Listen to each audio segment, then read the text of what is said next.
누가복음 14장 본래 1절 그리고 7절에서 14절입니다. 그런데 이 시간에는 7절부터 14절의 말씀을 저와 여러분 한 절씩 교독하시고 마지막 14절 함께 고백하겠습니다. 청함을 받은 사람들이 높은 자리 택함을 보시고 그들에게 비유로 말씀하여 이르시되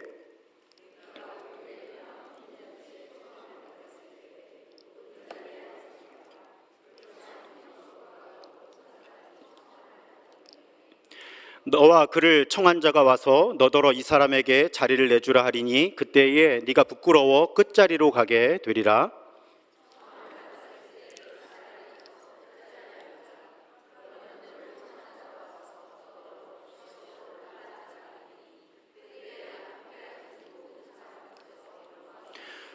무릇 자기를 높이는 자는 낮아지고 자기를 낮추는 자는 높아지리라.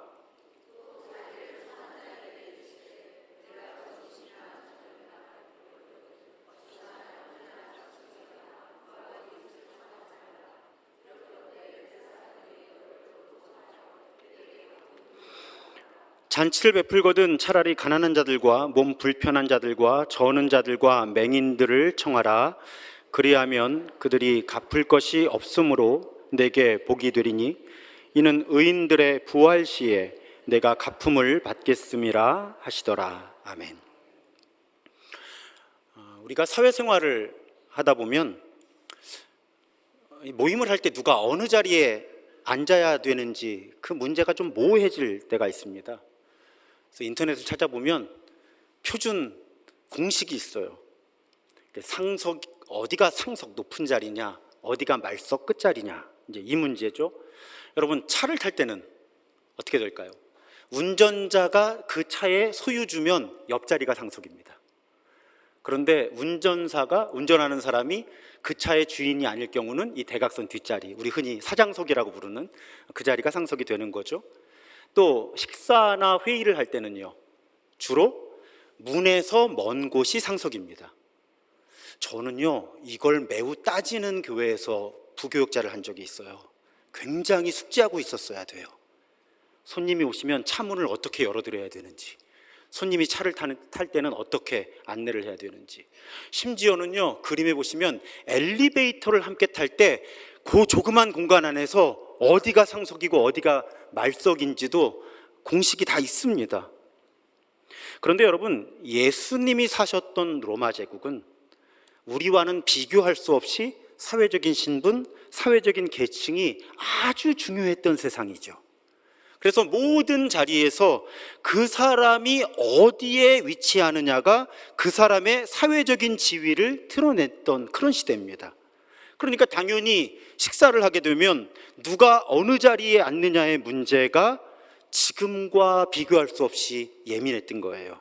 그 사람이 어디 앉느냐에 따라서 주인과 그 사람의 관계가 아주 분명하게 드러날 뿐만 아니라 그 사람의 사회적인 지위가 어떤지, 그 사람의 사회적인 지위를 주변에서 어떻게 인식하고 있는지가 다 명백하게 드러났다는 거죠. 누가 어디에 앉느냐의 모습을 가지고. 그러니까 당연히 여러분, 신경전이 있었겠죠. 아니, 저도 목사지만 교회에서 일을 하다 보면 정말 목사님들이 여러 분 오시면 순서를 어떻게 해야 되는지 정말 기도응답이 필요할 만큼 분별이 필요한 순간들이 있었거든요. 이걸 이렇게 배치하면 이분이 뭐라고 하시지 않을까, 뭐 이런 문제들이요. 예수님 시대에는 말할 수 없이 그 주제가 민감했다는 거죠.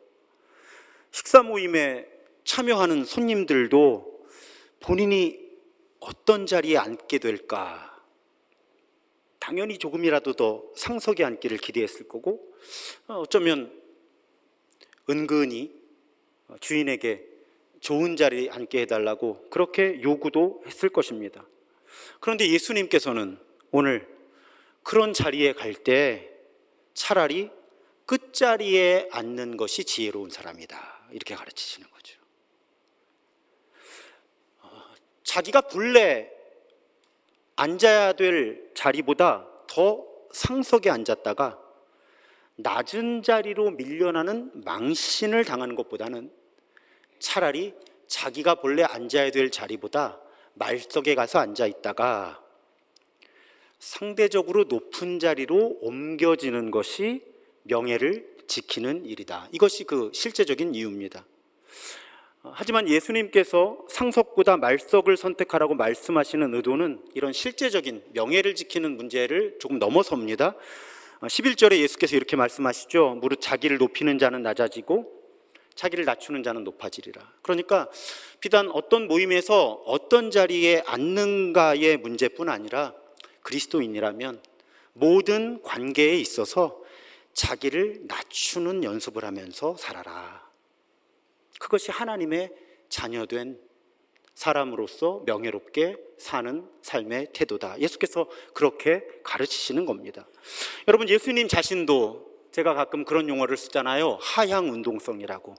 예수님은 끊임없이 자신을 비우시고 자신을 낮추셔서 하나님이 사람이 되셨고, 사람 중에서 정치, 경제, 사회적인 지위가 낮은 사람이 되셨고, 또 그런 사람들과 함께 하셨고, 십자가의 죽음을 선택하셨잖아요. 예수님의 존재 자체가 끊임없이 자신을 비우고 낮추는 하향 운동성의 삶을 사셨기 때문에 정말 예수님을 진지하게 따르려는 사람들은 그런 예수님을 따라서 하향 운동성의 삶을 선택하라는 거죠. 끊임없이 자신을 비우고 자신을 낮추는. 그런데 오늘 예수님의 가르침은 그 하향 운동성의 삶에 머물지를 않습니다. 예수님 당시의 문화에서, 그리고 사실은 지금 우리의 문화에서도 받아들이기 좀 어려운, 부담되는 가르침을 하나 더 주시죠. 제 어릴 때 기억이 하나 났습니다. 제 어릴 때 주변 어른들의 대화에서 좀 신기했던 경험이 있어요. 어른들이 대화를 나누시는데 주제가 무엇이었는가 하면 본인들의 경조사, 그러니까 장례나 혼인에 누가 왔고 누가 오지 않았는지를 정확하게 기억하시는 거예요. 경이로웠습니다.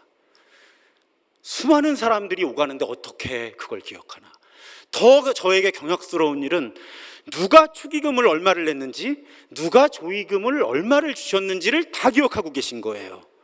우와, 정말 놀라웠습니다. 다 그 액수가 그 액수일 것 같은데 그걸 구분해 내시는 거예요.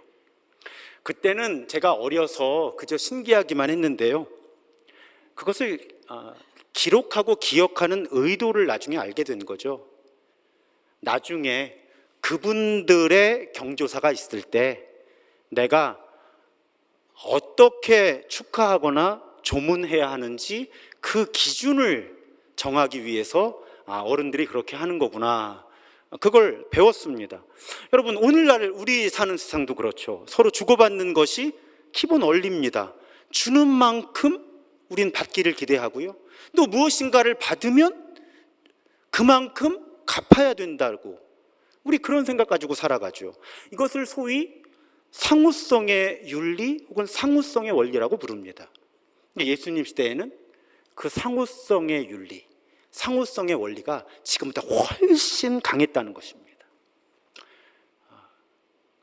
그 로마 제국 시대에 가족이나 정말 가까운 친구를 제외하면 공짜는 실질적으로 없었다는 거예요. 내가 누군가에게 호의를 베풀면 그 순간 서로 암묵적인 계약을 맺는 겁니다. 불문율이 있는 거예요. 내가 이만큼 당신에게 호의를 베풀었으니 당신도 나에게 그만큼의 호의를 베풀어야 합니다. 또 내가 지금 이런 호의를 받으니까 반드시 이 사람에게 그만큼의 호의를 되갚아야 한다. 이것이 거의 암묵적인 불문율로 사회 문화 가운데 튼튼하게 자리 잡고 있었다는 거예요. 그러니까 여러분, 초청이 옵니다. 모월 모일 모시에 우리 집에 이런 식사 모임이 있으니까 오십시오. 그래서 내가 그 초대를 받아들인다는 것은 무엇을 결심하는 거예요?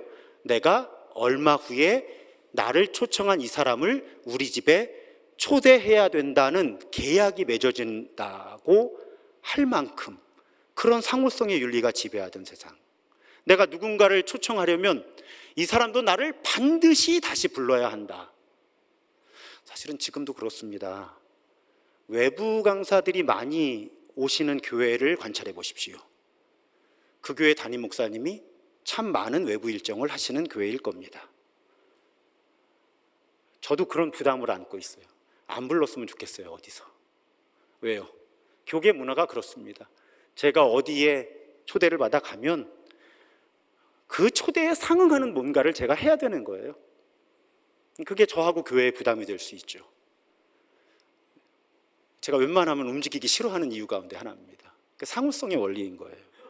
그러니까 이 시대, 우리 시대도 그런데 하물며 이 고대 로마 시대에는요, 그러니까 나보다 가진 게 없거나 나보다 사회적인 지위가 낮은 사람에게는 아예 초청장을 보내면 안 되는 거예요. 왜? 내가 되받을 수 없거든요. 근데 내가 되받을 수 없는 게 문제가 아니고요. 이게 어떤 신호입니까? 주변 사람들에게 내가 내 경제사회적인 지위를 중요하게 여기지 않는다는 사인을 보내는 거고요. 그건 자칫 잘못하면 나는 우리 사회를 튼튼하게 지탱하고 있는 이 계층의 사다리를 무시하는 사람이다라는 그런 비난, 비판을 받을 수도 있는 상황에 놓이는 거예요. 그러니까 어떤 사람이 어느 모임에 왔는데 이 사람하고 소위 당시 문화에서 격이 안 맞는 사람이 와 있으면 굉장한 명예에 실추라는 거죠. 여러분, 이 시대가 명예수치 사회라고 말씀드리잖아요. 계속 명예수치 사회. 그러니까 되갚을 수 있는 사람한테만 좋은 일을 해야 되는 거예요. 되받을 수 있는 사람한테만 초대장을 보내야 되는 겁니다. 그게 이 시대의 불문율이었다는 거예요. 예수님 사셨던 시대에. 그런데 예수님께서 뭐라고 하시는 거예요? 되갚을 수 있는 사람을 부르지 말라는 거예요. 그러시면서 13절과 14절에 말씀하시죠. 잔치를 베풀려거든 차라리 가난한 사람들하고 장애인들을 초대하라는 거예요.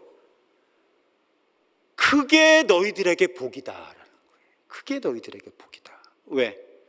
의인들이 부활할 때, 우리 최종적이고 완전한 구원과 심판이 이루어질 때, 그때 너희들이 그만큼 다시 받게 될 것이기 때문에, 이것이 예수님의 논리입니다. 그러니까 상호성의 윤리가 사회를 지탱하던 근본 원리였던 이 시대에, 그런 세상에서 예수께서는 갚을 것이 없는 사람들에게 베풀어라, 그것이 복이다. 여러분, 번역이 재밌어요. 개역개정은 의인들이 부활할 때 네가 갚음을 받을 것이다. 문법적으로 수동태입니다. 네가 갚음을 받을 거야.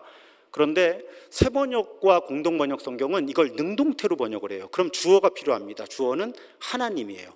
하나님께서 갚아주실 것이다, 이렇게 번역을 하는 거예요. 그러니까 개역 개정은 네가 최종적인 구원과 심판이 이루어질 때 되갚음을 받을 것이다. 언제 되갚음을 받느냐에 집중하는 번역이고요. 새번역과 공동번역은 하나님께서 갚아주신다.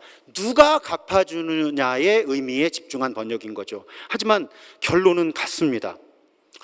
예수께서 말씀하시는 건 우리가 예수님의 제자들이니까 우리가 누군가에게 뭔가를 베풀어서 그 사람이 나에게 되갚는 것보다 우리가 되갚을 수 없는 사람에게 뭔가 좋은 일을 베풀어서 그 사람은 되갚을 수 없지만 하나님께서 나에게 갚아주시는 삶이 더 나은 삶이라는 거예요. 하나님의 백성다운, 예수님을 따르는 사람들다운. 우리 잘 생각해 봐야 돼요. 지금 저도 사실은 오늘 설교를 쓰면서 회개했거든요. 제가 무지하게 상호성의 사람이었더라고요. 그동안 제가 느끼질 못했었어요. 근데 오늘 말씀을 묵상하다 보니까 와, 내가 진짜 무지하게 상호성의 사람이었구나.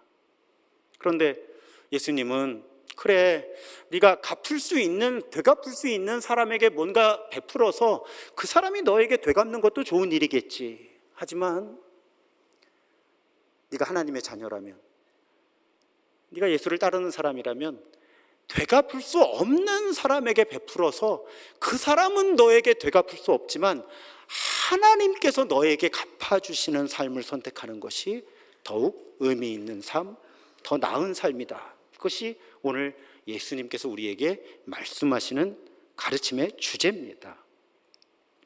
그 논리를 조금 더 넓게 해석을 하면 이런 원리가 만들어져요. 우리가 스스로 우리에게 되갚을 수 없는 사람들에게 무언가를 베풀 때 바로 그 순간, 바로 거기에 하나님의 나라가 이루어지는 겁니다. 잘 기억해야 돼요. 왜냐하면 여러분, 거꾸로 생각해 보세요. 우리가 스스로 되갚을 수 있는 사람들에게 무언가를 베푸는 건 하나님 나라 아니어도 이루어지는 일이잖아요. 그건 그냥 거래니까, 상호성의 원리니까 그건 보통 사람들도 한다는 거예요. 그런데 되갚을 수 없는 사람에게 내가 되갚음을 받는다 하는 기대 없이 누군가를 도와줄 때 바로 그때, 바로 거기 하나님의 나라가 이루어진다는 것입니다. 그래서 예수께서 산상수훈에서 이렇게 가르치신 거예요. 너희를 사랑하는 사람만 너희가 사랑하면 무슨 상을 받겠느냐. 그건 너희들이 죄인 중에 죄인이라고 규정하는 세리들도 그렇게 한다. 야, 상호성의 윤리, 상호성의 원리로 살아가는 건 다 해. 하나님의 자녀는 그 상호성의 윤리를 넘어서서 사는 사람들이어야지.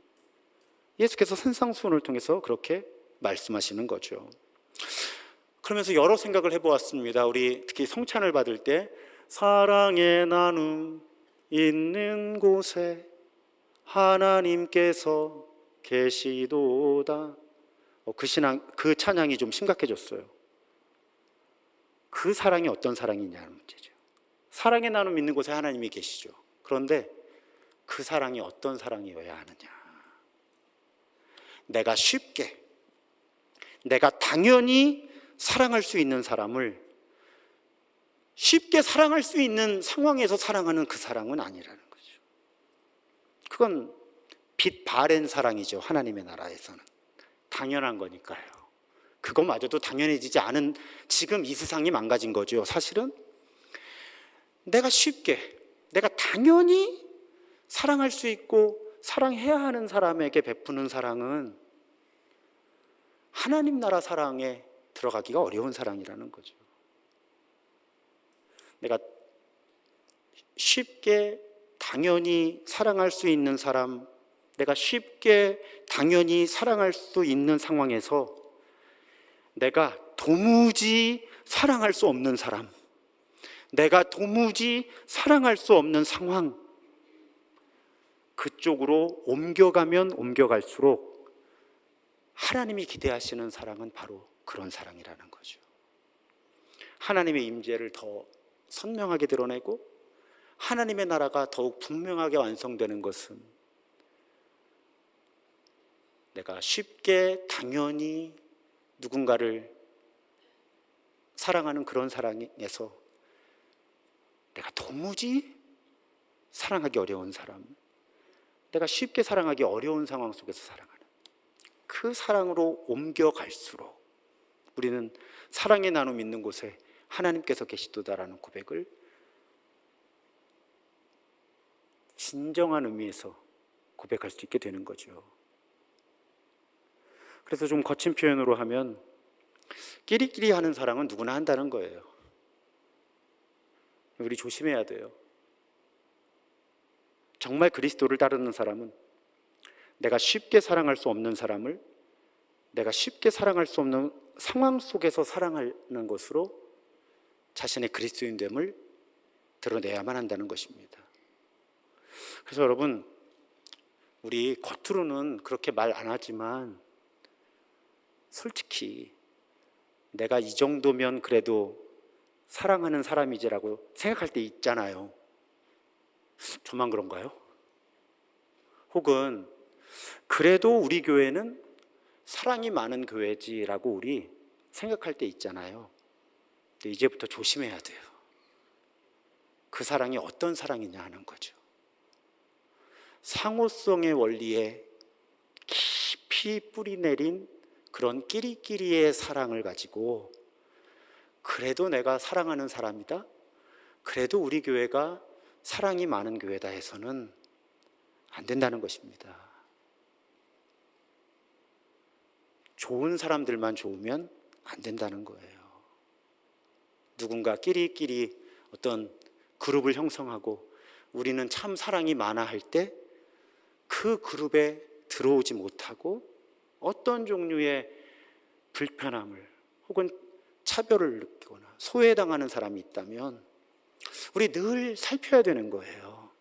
그래서 여러분, 제가 부탁드리는 것은 특히 교회 안에서가 먼저겠죠. 교회 안에서 어떤 모임이 이루어지면 누가 혼자 앉아 있는가, 누가 어색해하고 있는가 살펴야 되는 거죠. 행동은 신중하셔야 돼요. 그렇잖아요. 무례가 될 수도 있으니까. 하지만 우리가 성숙한 공동체라면 살필 수 있어야 되는 거죠. 어떤 모임에 참석했을 때 우리 친한 사람들이 많은 분이 계시긴 해요. 그리고 일단 기본적으로 속회에 편성되어 계신 분들은 속회 식구들이 있으니까 기본적인 안정감이 있죠. 그런데 성숙한 예수님의 제자가 되어가면 내가 지금 나와 가까운 사람들하고 편안하고 안정적인 공동체를 이루고 있지만 이렇게 살펴봐야 되는 거죠. 혹시 우리 모임에 온 사람 중에 그런 공동체를 아직 이루지 못한 분은 계시지 않을까 하는, 그것이 하나의 표적입니다. 우리가 얼마나 성숙한 그리스도인인지 아닌지. 그래서 어제 많은 분들이 저에게 물어보셨어요. 왜 앉아서 음식을 드시지 않냐고. 우리가 불안해 보인다고. 제가 접시를 들고 다니면서 먹었잖아요. 제가 미국에서 부담임 목사를 할 때 담임 목사님께 배운 거예요. 그 교회 늘 1부 예배 끝나고 친교가 있고 친교 식사를 말씀드리는 거죠. 2부 예배 끝나고도 친교 식사가 있는데 목사님은 자리에 앉지 않으셨어요. 한 번도. 왜? 목사님과 같이 한 테이블에 앉는 사람하고만 이야기를 나누게 되니까 목사님은 항상 접시를 들고 다니면서 이 테이블 저 테이블 이렇게 오가시면서 그렇게 식사를 하신 거예요. 제가 그때 배웠어요. 저도 지금 그러고 있는 거예요. 우리가 예수님의 사람이라면 그런 방식의 사랑을 계속 의식하고 연습해 가야 한다는 것입니다. 오늘 성서정과의 신약 성서 본문이 히브리서 13장이에요. 히브리서 13장 1절이 형제자매를 사랑하라는 가르침으로 시작하는데요. 그럼 우리 그건 부담이 없잖아요. 그렇지, 나와 가까운 형제자매를 사랑해야지. 그런데 1절에서 형제자매를 사랑하라고 한 다음에 2절 3절이 이렇게 이어지는 거예요. 나그네 대접하기를 소홀히 하지 마십시오. 나그네 대접하기를 소홀히 하지 마십시오. 그리고 3절은 심지어 이렇게 이어집니다. 감옥에 갇혀있는 사람들을 생각하되 여러분도 함께 갇혀있는 심정으로 생각하십시오. 여러분도 몸이 있는 사람이니 학대받는 사람들을 생각해 주십시오. 그러니까 히브리서 13장 1절만 읽고 형제자매를 사랑해야지, 그래 우리 형제자매를 사랑하지 해서는 곤란하다는 거예요. 정말 예수님의 사랑을 닮은 사람들은 형제자매를 사랑하는 사랑에서 나그네를 대접하는 모르는 사람이잖아요. 또 감옥에 갇혀있는 사람들, 내가 모르는 학대받는 사람들, 그런 사람들까지 우리의 관심과 어떤 환대와 나눔이 미칠 수 있어야 진정한 의미의 그리스도인이고 진정한 의미의 교인이다. 또 진정한 의미의 교회다. 성경은 일관되게 우리에게 그런 메시지를 전합니다. 그래서 여러분, 초대교회로부터 전해오는 이야기 가운데 초대교회 교인들이 그리스도인이 아닌 사람들은 절대로 하지 않았던 행동 한 가지를 합니다. 그게 무엇인가 하면 어떤 재난이나 전염병이 창궐했을 때 버려진 신들을 수습해서 장례를 치러주는 게 그리스도인들, 교회들만 했던 일이라는 거예요. 왜 그랬을까요? 예수님이 오늘 그렇게 말씀하셨잖아요. 되갚을 수 없는 사람에게 베풀어 주라고. 그러면 여러분, 논리적으로 생각해 보면 제일 되갚을 수 없는 사람이 무연고 시신입니다. 어떻게 되갚겠어요? 죽었는데. 시신이 지금 유기된 상태인데, 게다가 무연고 시신이잖아요. 가족이 누군지도 모르잖아요. 그러면 무연고 시신을 수습해서 장례를 치러주는 건요, 정말 되갚을 가능성이 0.00001%도 없는 일이었을 거예요. 그래서 처음 교회 그리스도인들은 유기된 버려진 시신들을 수습해서 장례를 치러준 거예요. 하나님이 되갚아 주실 것이다 고백하면서. 그래서 이 히브리서 13장은 그런 삶을 이런 언어까지 동원해서 독려합니다. 16절에 선을 행함과 가진 것을 나눠주기를 소홀히 하지 마십시오. 하나님께서는 이런 제사를 기뻐하십니다. 여러분, 우리 지금 예배하고 있잖아요. 우리 경건하게 예배 잘한다. 근데 여러분, 이 예배만으로는 부족하다는 거죠. 정말 하나님이 기뻐하시는 예배는 이 예배에 머무는 예배가 아니라 이 예배를 마치고 나서 우리가 선을 행하되, 특별히 가진 것을 나눠주는, 그럴 때 우리의 예배가 정말 하나님이 기뻐하시는 예배가 된다. 근데 여러분, 우리 성경을 통독하는 교회니까 1년에 한 번씩 가만히 생각해 보세요. 구약의 율법서, 예언서, 신약의 복음서, 서신서 모두가 우리가 가진 것을 나누는 행동과 하나님께 드리는 예배를 연결합니다. 우리 몇 주 전에 예언서의 날카로운 비판 접했잖아요. 그렇게 예배하려면 예배하지 마. 사회의 정의를 그렇게 망가뜨려 놓고 너희들이 무슨 예배야? 라는 선지자들의 외침이 예언서에 가득하잖아요. 근데 오늘 서신서인 히브리서도 마찬가지인 거죠. 선을 행하고 가진 것을 나눠줘. 그게 하나님이 기뻐하시는 예배야. 우리들의 예배가 너무 반쪽 예배로 오랫동안 굳어져 온 거죠. 그럴 때 여러분, 우리가 정말 이런 성경의 가르침, 예수님의 가르침을 충실하게 따르면 사실 우리 이 세상에 지금 망가진 이 양극화의 문제에 저항하면서 대안을 제시할 수 있는 사람들이 되는 거예요. 오늘날 소위 신자유주의라고 하잖아요. 사실은 이념이 아니거든요. 지금 이익이에요. 그걸 이념으로 포장을 하죠, 자꾸. 근데 이 신자유주의가 강해질수록 어떤 문제가 생기는 거예요? 양극화가 되고요.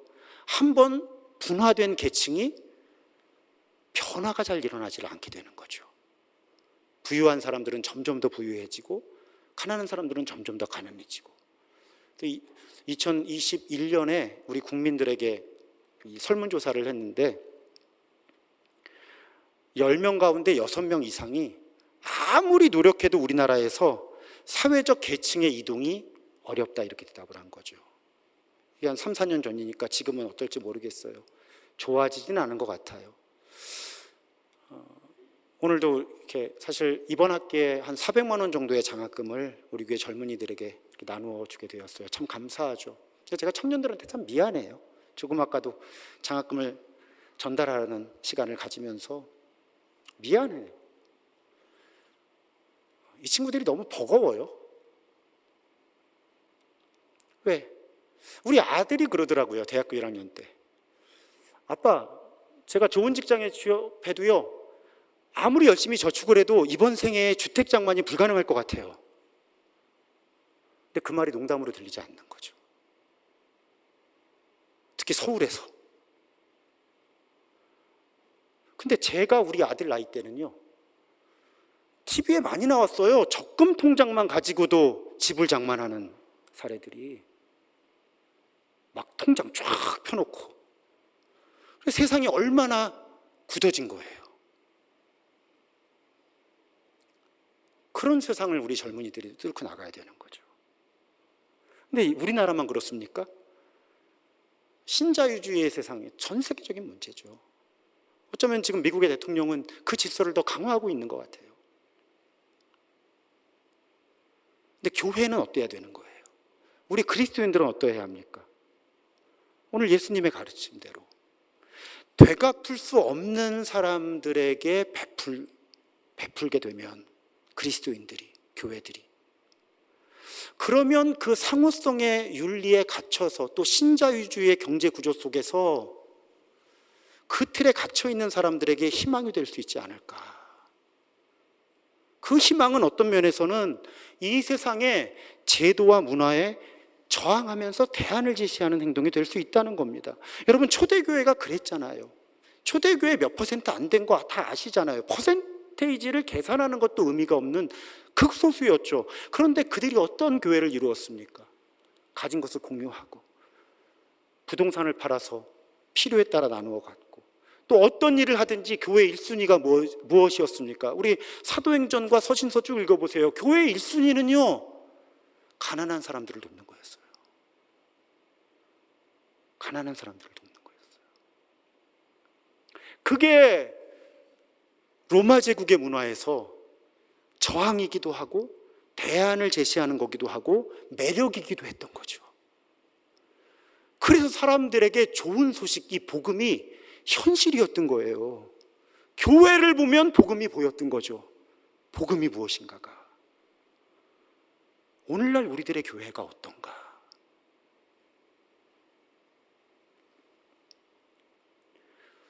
초대교회부터 본래 교회는 다른 세상을 꿈꾸게 하는 공동체였어야 되는 거예요. 아, 세상이 이런데. 근데 교회를 보면 뭔가 다른 세상을 꿈꾸게 되는 거예요. 저렇게 사는 사람들도 있다. 저런 문화를 이루고 있는 사람들도 있다. 그게 복음이에요. 그게 복음이에요. 최근에 안타까운 그림을 인터넷에서 하나 봤습니다. 주보에도 넣어드렸고 화면에도 보여드릴 거예요. 자, 총을 막 쏘죠. 예수님의 이름으로. 예수님의 이름으로 지금 전쟁을 하고 있는 거예요. 그 옆에 칸에는 예수님의 이름으로 부당하게 경제적인 이익을 막 취합니다. 그 옆에 칸에는 예수님의 이름으로 누군가를 차별하고 혐오하는 거예요. 그래서 예수님이 법무사를 찾아오셔서 나 이름 바꿔달라고.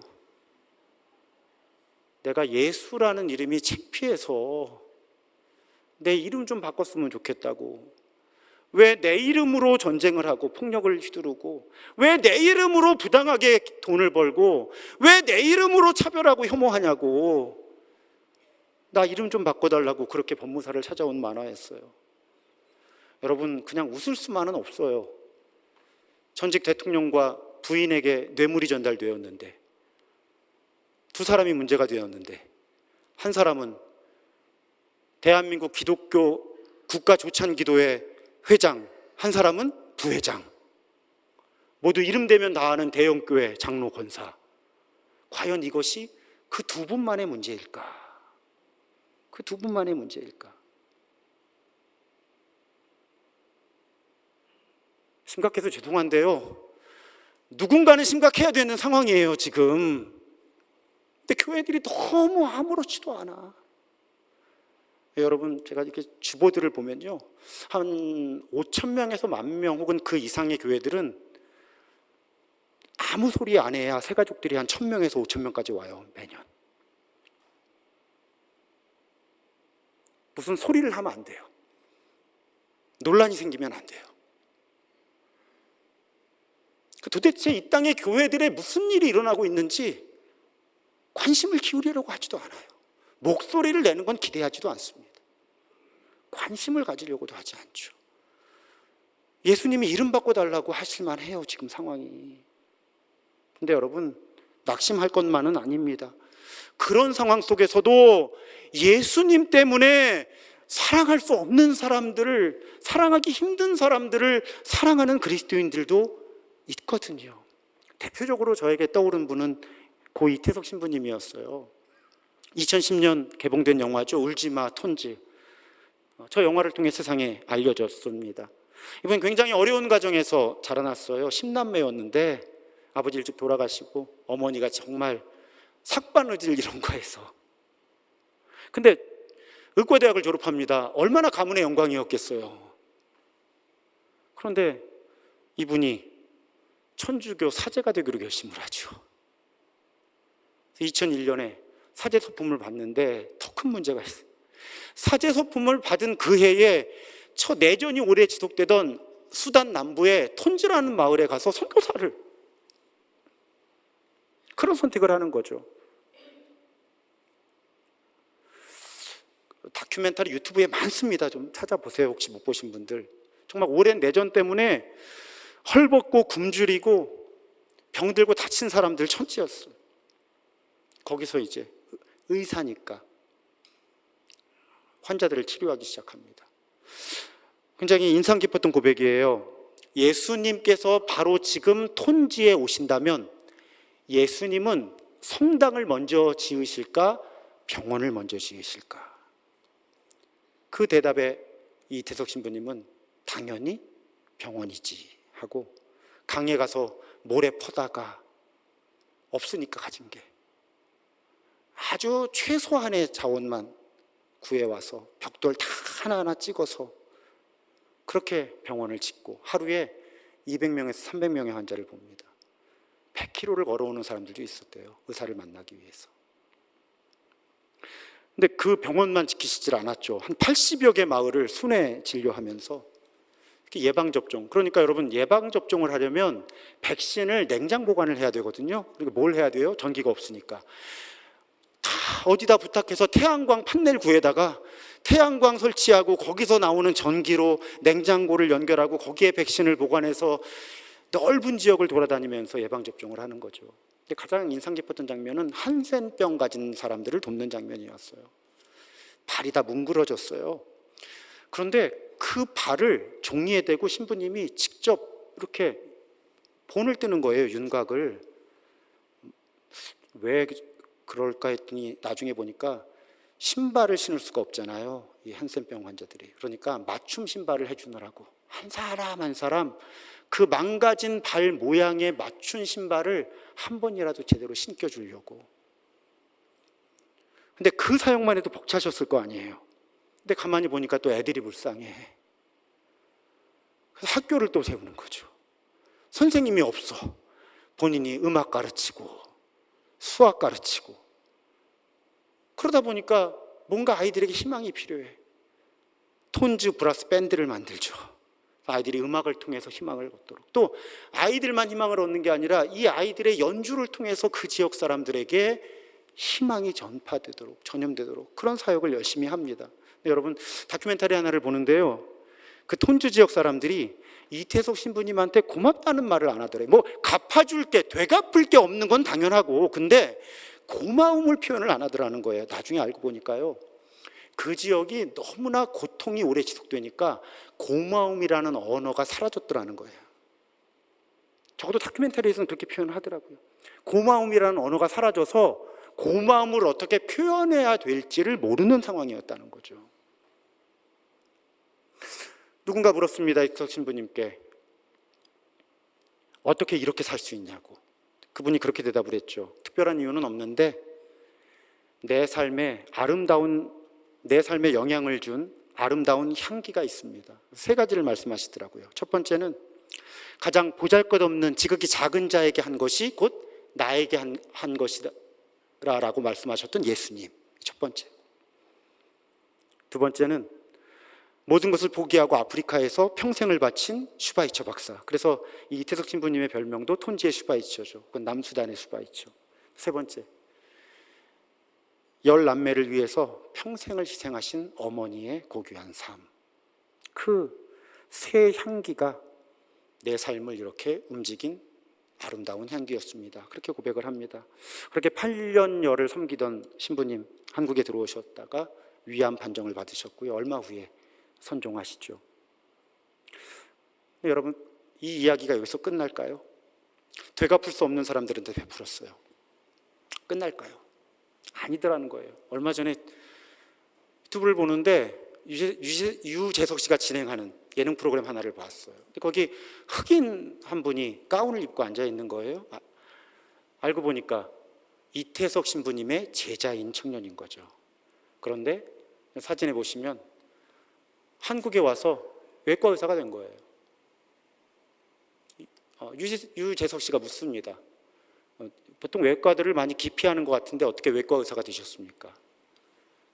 이 젊은 의사의 대답은 단순하죠.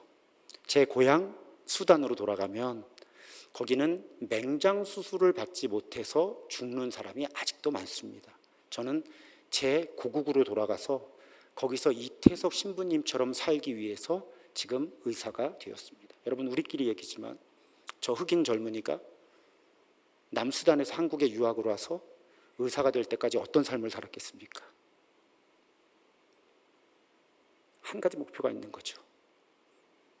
내게 사랑을 베풀었던 이태석 신부님처럼 살아야지.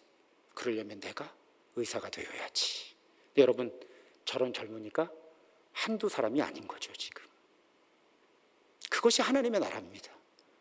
그것이 하나님의 나라가 움직이는 원리인 거예요. 되갚을 수 없는 사람들에게 베푼 사랑이 사랑의 연쇄 반응을 일으켜서 아름다운 하나님의 나라를 세워가는 것. 그래서 이 젊은 의사가 자신을 이태석 신부님이 그 땅에 심었던 씨앗이라고 그렇게 소개를 하더라고요. 많은 씨앗이 지금 심겨지고 자라고 있는 겁니다. 사랑하는 여러분, 우리가 예수님을 따르는 사람들로서 당연히 우리 곁에 있는 사람들을 존중하고 사랑해야겠죠. 하지만 조금씩 더 우리 사랑의 지경을 넓혀가면 좋겠습니다.